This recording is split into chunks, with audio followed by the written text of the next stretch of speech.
Keep Walters in mind if you're looking for a place to book a private event in DC. Visit waltersdc.com/private events for more information.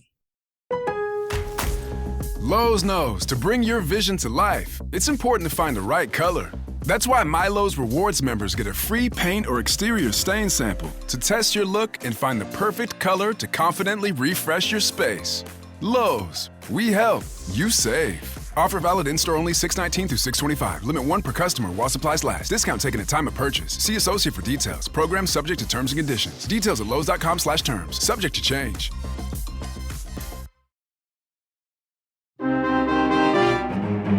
Outside target from Adams. Gore deals. Swinging a ground ball toward the hole right side. Rosario never going to get to it. It sneaks through for a base hit. And Rojas will try to score. It's 4-1 Los Angeles. Not a sharply hit ground ball, but well placed. Ohtani with his 44th RBI. Dodgers with a 2-out rally, a double, a pass ball, and an Ohtani single, and their lead 4-1. Outfield is swung way toward left now and deep. Here's the pitch. Wood swings and grounds it sharply up the middle. Edman backhands. He plants. He throws on to Hernandez. And the Dodgers have taken the opening game of this 3-game series.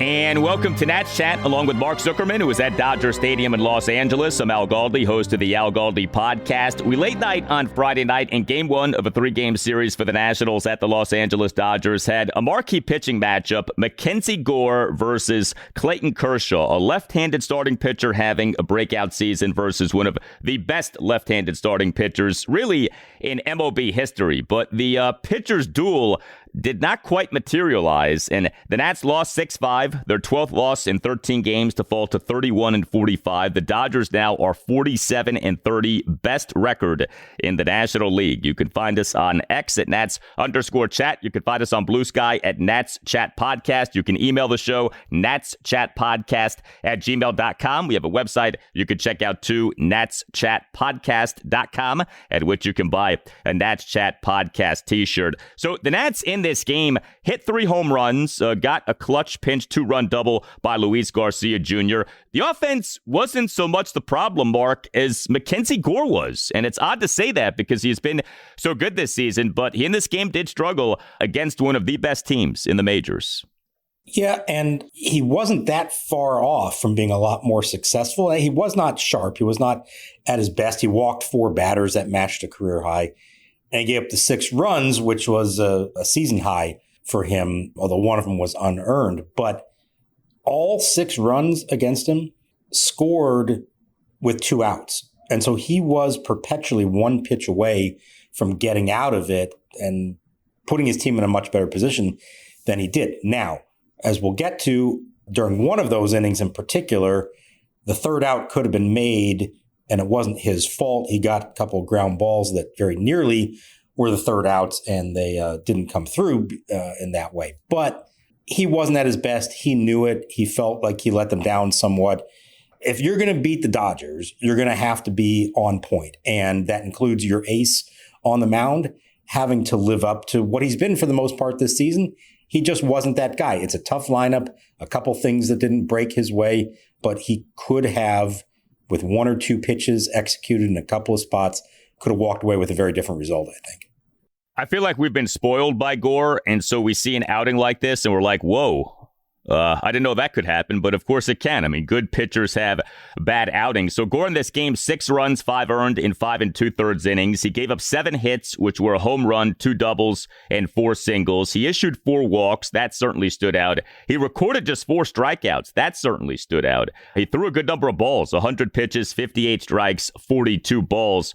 Gore had just 1 clean inning, which was a perfect bottom of the 5th. He, in the bottom of the 3rd, allowed 3 runs, 2 earned on a double, 2 walks, 2 singles, and a throwing error by shortstop C.J. Abrams. And Gore, to the final batter he faced in the game, gave up a 2-out, 2-run homer by Miguel Rojas to left field in the bottom of the 6th for a 6-2 Dodgers lead. And I felt like that stood out and in a lot of ways was appropriate. We have seen Gore end so many of his outings in emphatic, positive fashion this season. In this case, the outing ended with a thud, him giving up a 2-run homer. Yeah, and they're already down 4-2 at the time, so you're not necessarily thinking or realizing that that's going to be as significant as it turned out to be because of the way they rallied. But you're right. He's been really good at smelling the finish line approaching and saving whatever he's got left in the tank and emptying the tank to finish on a high note.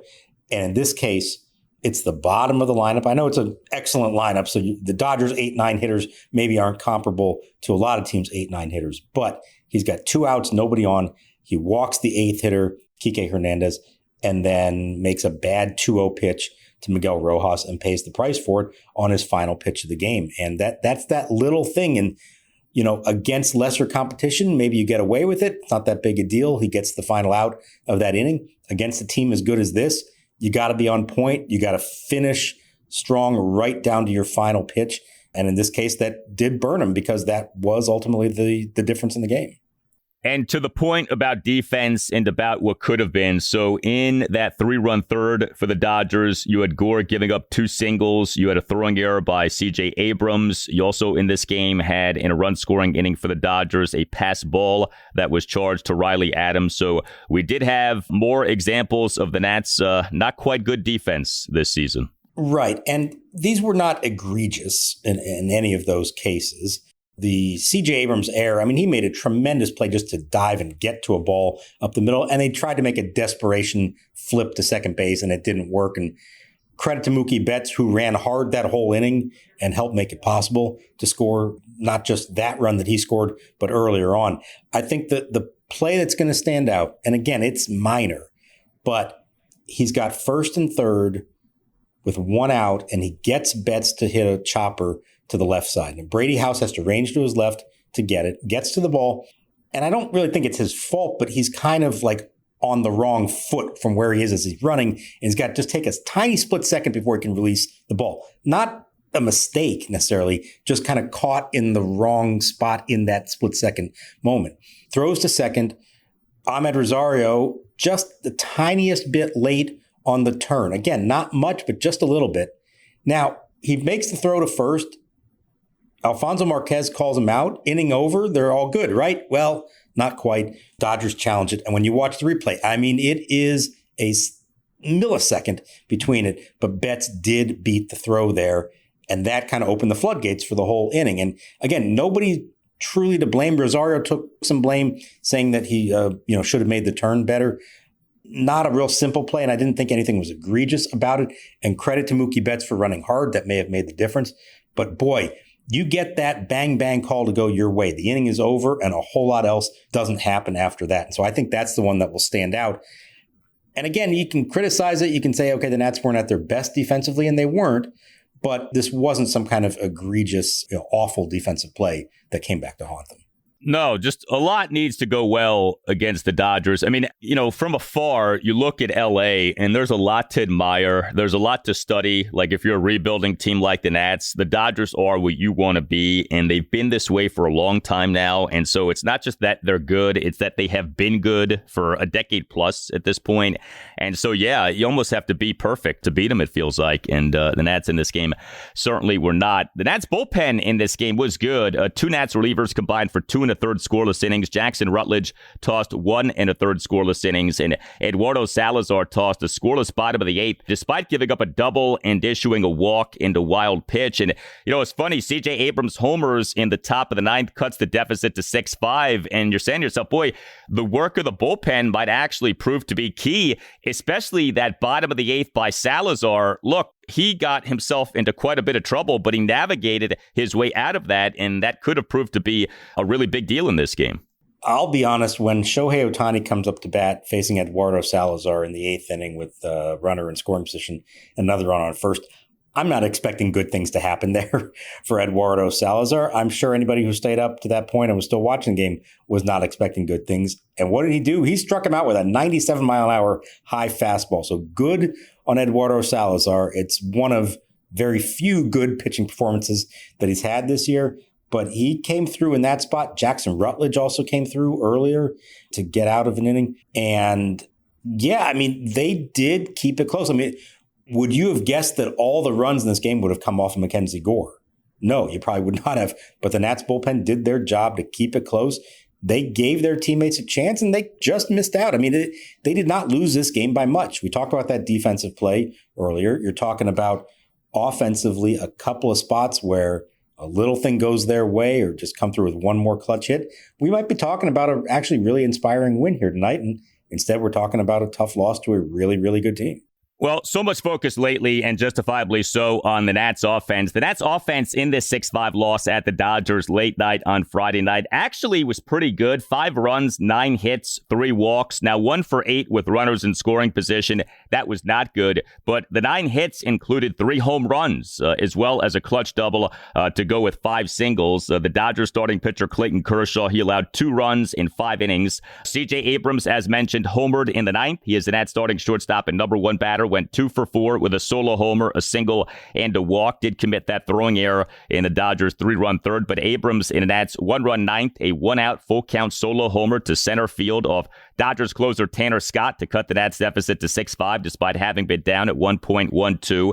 Amed Rosario, he is the Nats starting second baseman and number 2 batter, went 2 for 4 with a solo homer, a single, and a walk. Rosario in the Nats' 1-run first had a 1-out first pitch solo homer to left field for a 1-0 Nats lead. And Riley Adams homered in this game. He is the Nats starting catcher and number 8 batter, went 1 for 3 with a solo homer, also drew a hit by pitch, did get charged with a pass ball in the Dodgers' 1-run 4th. But Adams in the Nats' 1-run 5th, a leadoff homer to left field to cut the Nats deficit to 4-2 and to end an 0 for 32 slump. If I would have told you coming into this game the Nats are going to homer 3 times, 2 of the 3 homers are going to come from Amed Rosario and Riley Adams, what would you have thought? Off Clayton Kershaw, too. Yeah, I don't know that I would have predicted that one coming. Boy, did Riley Adams need that.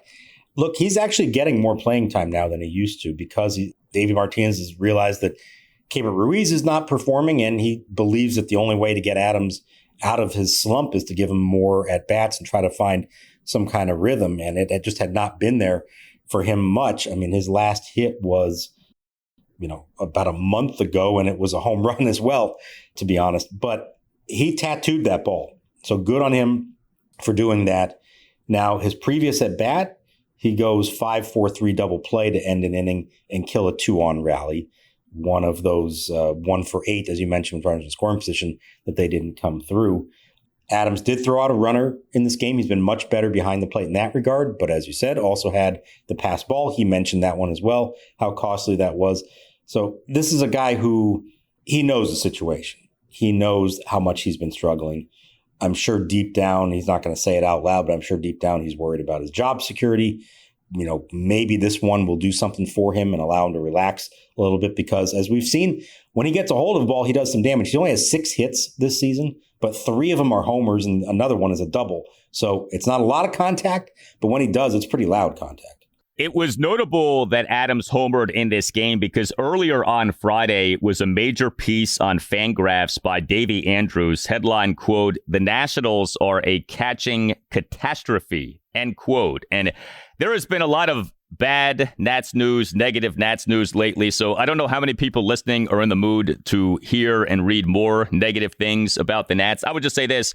If you're into sabermetrics, if you're into advanced stats, it's actually a really good piece. And it does crystallize just how bad the Nats catching performance has been this season in terms of Keibert Ruiz and Riley Adams.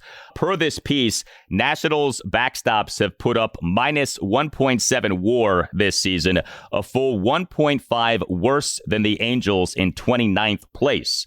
And this is as of games, I guess, through Thursday, right? But here, I think, is the key item from this piece. Writes Davey Andrews, quote, "We have team positional splits going back to 2002, and over that period, the 2009 Pirates and 2019 Rangers are the worst teams on record with minus 3-point WAR each. The Nationals catchers are on pace for minus 3.8 WAR. They're on pace to break the record before Labor Day," end quote. This isn't breaking news that the Nats' overall catching performance has been, quite frankly, wretched this season, but this piece really did capture that. And so I was glad to see Adams homer in this game, if nothing else, to provide something of a pushback to this piece, which again is really good. If you're interested in this kind of thing, I would recommend reading it. Sure. They're going to need a lot more of that kind of stuff from their catchers to put that issue to rest. We've brought it up. We've discussed just what the state of that position is for this team. And when Your starter who has the big contract is not delivering for you offensively or defensively. And when your primary backup is even less of an offensive threat, while he has done better defensively, that's a problem. And we've mentioned Riley Adams out of options. Keibert Ruiz has the contract. And Drew Millis, I know we hear from people who say, why don't they give Millis a shot? He's barely played in the big leagues. He's always hit in the minor leagues. Why not give it a look? I'll just say that he has had some opportunities, a little bit in the big leagues and also in spring training, to assert himself and at least kind of force that issue. And he just has not done it. And I think deep down, the Nationals know he's at best a backup catcher and maybe even more like a number 3 catcher. This was not some highly touted prospect. It's really going to be an issue and an area for them to discuss as they move into next year to try to figure out how do you proceed with this. Obviously, the contract is there for Ruiz, but that doesn't mean they can't bring in somebody else to at least share the job, if not challenge him for more playing time. You know, we got a ways to go until anything like that comes up, but it should be pretty clear at this point. We've seen enough over the years of all of them to recognize that the odds of a massive turnaround probably aren't that great at this point. And I do think they have to think big picture here. Where else could they turn for some help? It doesn't have to be a superstar who's going to be the clear number 1, but at least somebody else who gives you a chance to earn some more playing time and split the job or even supersede Ruiz at some point. You can't keep going down this path of the overall catching performance being this bad. And to the point of the Keibert Ruiz contract, I've mentioned this, but I think it's a key point. It's 8 years, $50 million. So is that legitimate money? Yes. Is that overwhelming money? No. This is not the Steven Strasburg contract. This is not the Patrick Corbin contract. You'd like to think if you have to eat that, you can eat that. Now, who knows right now with ownership? But, I mean, that works out to an AAV of less than $7 million per year. So, you know, it's not the end of the world if that contract does not work out. Life as a small business owner, everything is your problem and there aren't enough hours in the day. That's where LinkedIn Jobs and by proxy Nats Chat are here to help. For those crucial hires that you absolutely can't whiff on, turn to LinkedIn Jobs. Simply post your job and LinkedIn will take it from there, making sure it gets in front of the properly qualified candidates who are searching themselves. Find out why more than 2.5 million small business owners have turned to LinkedIn Jobs to grow their staff. Post your job for free at linkedin.com/natschat. That's linkedin.com/natschat to post your jobs for free. linkedin.com/natschat. Terms and conditions apply. All right, fellas, I need you to stop what you're doing and go download PrizePicks if you haven't already. Because once you download PrizePicks and use code BACKYARD, you get $50 on us once you place the first $5 lineup. And in that lineup, the reason I love it so much, because all you have to do is place more or less on whatever player you want to rock with that night. And you can do it for as many players or as little players as you like. And it doesn't matter if I'm watching basketball, hockey, golf, baseball, esports, doesn't matter. I can put them all in my lineup. The reason I like firing on PrizePicks so much during the summer is because I travel all the time, and PrizePicks is available in more than 28 states, including California, which I love summers in California. So I can fire on PrizePicks with all my friends and sweat out the games with them. And it doesn't matter what we're watching, we always get to enjoy the game a little bit more. And lastly, fellas, there's also a special going on during basketball playoffs. Every time you do a $5 3-pick basketball flex play during the playoffs, you automatically get entered in the PrizePicks sweepstakes for courtside tickets to the finals. So download the app today and use code BACKYARD to get $50 instantly after you play the first $5 lineup. That's code BACKYARD to get $50 instantly after you play the first $5 lineup. PrizePicks, run your game.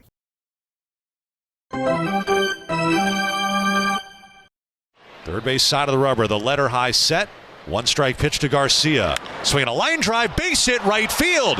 Adams will score. Abrams coming around, digging for third. Rosario, he'll be held as Garcia's in at second with a double.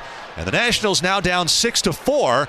Garcia delivers a pinch hit 2-run double to cut the Dodgers lead from 4-2. Cut it right in half. Also with a big hit in this game, Luis Garcia Jr., he and the Nats 2-run seventh, a pinch, 2-out, bases loaded, 2-run double to right field to cut the Nats deficit to 6-4.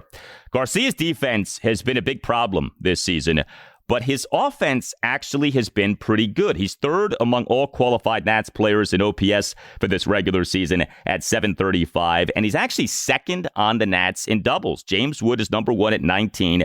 Garcia is number 2 at 18. If you're saying who is the third best hitter on the Nats this season, James Wood is number 1. CJ Abrams is number 2. And I would say that Luis Garcia Jr. has been number 3. Yeah, I would agree. And let's remember last year he was arguably their number 1 hitter and won the team award for best player, mostly because of CJ Abrams' struggles in the second half and the fact that James Wood wasn't up for the whole year. But we talk about a lot, he swings at everything, but he still finds a way to make good contact even on pitches that are out of the zone. And so unlike Keibert Ruiz, who swings at everything and gets weak contact, Garcia is still able to do some damage in spite of his overly aggressive approach often at times. I loved the way Davey Martinez played that inning. I think he really got the best of. Now, Dave Roberts was not actually managing this game, was suspended for the incident they had with the Padres the night before. And so it's his bench coach filling in for him. And that inning in the 7th, Alex Vesia, the left-hander, is in there. And you can understand he's going to face Abrams, then Rosario, the righty, but then Wood. And now you have Andres Chapparo due up, the DH, starting the game because they're facing the left-hander in Clayton Kershaw. So what do? You pull Vesia, you bring in a right-hander. Davey was 100% prepared for that, knew what he wanted to do. And I like that he didn't just automatically pinch hit Josh Bell for Andres Chapparo, DH for DH. He said, no, I've got a better left-handed hitter on my bench. His name is Luis Garcia Jr. And he can take over as the DH for the rest of the game. It doesn't have to be same position for same position. And all of a sudden, he had the platoon advantage, got the big double, and moments later, he still has the platoon advantage with Nathaniel Lowe following him. Lowe came a couple inches short of tying the game with a 2-out hit to left field, and if not for a great diving catch by Michael Conforto, that might have changed the entire outcome of the game. So Davey Martinez gets credit for how he managed that inning. He knew he had his left-handed bats available to face Kirby Yates, the right-handed reliever, and he won that matchup. Garcia coming through big time and Lowe very nearly coming through. Paul DeJong, Nats third baseman / shortstop. He's been on the 10-day injured list with a fractured nose. He suffered that fractured nose on April 15th, has been on the 10-day IL since April 16th. He's in the midst of a minor league rehab assignment. He went 4 for 4 for the Nats AA affiliate, the Harrisburg Senators, on Friday. Whenever he's ready to be promoted back to the majors and reinstated, he's probably not going to be playing all that much, right? Brady House is entrenched as the everyday third baseman at this point. DeJong's going to come back and be a utility guy, right?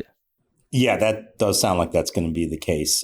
As long as Brady House doesn't flame out and they feel the need to send him back down. And so far from what we've seen, it's not that. He's been pretty solid. Not fantastic, but he's been solid.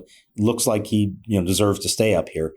And so you're probably looking at DeJong as maybe a backup shortstop if CJ Abrams needs a day off, maybe as a right-handed DH option. They could look at that. So that could spell Chapparo going back to the minors. And maybe as we get closer to the trade deadline, I think Amed Rosario is going to be one of their better trade chips that they have. If you move him and maybe even move him a little earlier in July and don't necessarily have to wait all the way to the end of the month, that could open the spot for DeJong to kind of take over that role. Now, personally, I would think Rosario is more valuable to your team than Paul DeJong is. But as we know at this point, unless they go on a hot streak, they're not really in a wild card race. So is it about keeping the guys who give you the best chance to win, or is it about trading the guys who may have the most value? And at this point, Rosario is going to have more trade value than DeJong, unless DeJong comes back and just tears the cover off the ball. But it's not going to be significant playing time. They signed him for $1 million in spring training to be the temporary third baseman until Brady House was ready. Sadly, he only lasted a couple weeks before the freak injury that occurred to him. And at the time, I remember thinking to myself, once he's healthy, there may not be a spot for him anymore. And it's not fair to lose your job that way, but I don't think you can argue that he deserves to play over Brady House for certain, or even a few other guys. No, he was doing a good job defensively. And so if you really did want to upgrade your infield defense, you maybe try to find some playing time for him. But of course, you're not going to do that at the expense of Brady House. The other thing I wanted to bring up is this, with all of the talk about, big picture stuff, rebuild, Davey Martinez, Mike Rizzo, etc. So we know that Davey Martinez is not under contract for next season. August 22nd, 2023, the Nats officially announced having agreed with Martinez on a multi-year contract extension, what reportedly was a 2-year extension with an option for a third season. That third season would be the 2026 season. Mike Rizzo, his contract extension was announced September 13th, 2023, was announced as a multi-year contract extension. My point is this. We know the contractual status of Davey Martinez. We don't know the status of Rizzo, right? All we know is that he signed a quote-unquote multi-year extension in 2023. Whether he's under contract for next season or not, we don't know. And so to the point of, if you're the learners and you're trying to do the financially efficient thing, right? Well, if you're going to part with Davey Martinez, the financially efficient thing would be to wait until the end of the season because he's not under contract beyond this season. With Rizzo, I wonder how much that's a factor here, whether he's under contract beyond this season, whether if he got fired, the learners would owe him money. But we don't know the exact details of that extension, right? Correct. We don't. I think at the time it was kind of speculated and not really refuted, the idea that the two of them would line up with a similar timeline. Doesn't mean for sure that's how it worked. Remember, Davies was announced early on, and then it was several weeks later before Rizzo's was announced. And I don't know why that was or what the specific details of it were. In Martinez's case, I do know that the option they have on him for 2026 would have to be picked up. It's at some point in July. I don't know the exact date. That part didn't get out. We're getting close to July. And if you're the Lerner family, are you ready to commit, or do you say, well, we're not going to pick it up right now? That doesn't mean they can't then at the end of the season say, okay, we're going to sign you up on a new deal and bring you back. But there's that lingering kind of idea. If you don't pick up his option in July, are you inherently saying you're a lame duck now? We're going to move on at the end of the year. If you're David Martinez, you're not obligated to return even if they want to have you back. It does set up the possibility of some interesting decisions and discussions to come either late in the season or after the season. They could have avoided all that, of course, by not losing 11 in a row and having a better record come July, where it's a no-brainer to pick up the option. But barring a big turnaround here in the next few weeks, that is something that's going to come up here. Something to think about, the contractual circumstances here for Davey Martinez and Mike Rizzo. You tell us what you think. Hit us up on X at Nats_chat. You can find us on Blue Sky at Nats Chat Podcast. You can email the show, natschatpodcast@gmail.com. We have Game 2 for the Nats at the Dodgers, late night, Saturday night, 10:10. Jake Irvin will be the Nats starting pitcher. All Nationals radio highlights on Nats Chat, courtesy of 106.7 The Fan. For Mark Zuckerman, I'm Al Galdi. We thank you for listening, and we'll talk to you next time on the Nats Chat Podcast. Baseball should do more of the same, and there's small things that get named like that as Hassel launches another one. High in the air, deep right center, while he's cleared a triple for a second homer. It's the second multi-homer game of the season for Robert Hassel III against the Iron Pigs, and it's double digits now for the Red Wings. They lead 10-2 in the seventh. That baseball was blasted. 105 off the bat, 420 out to right center.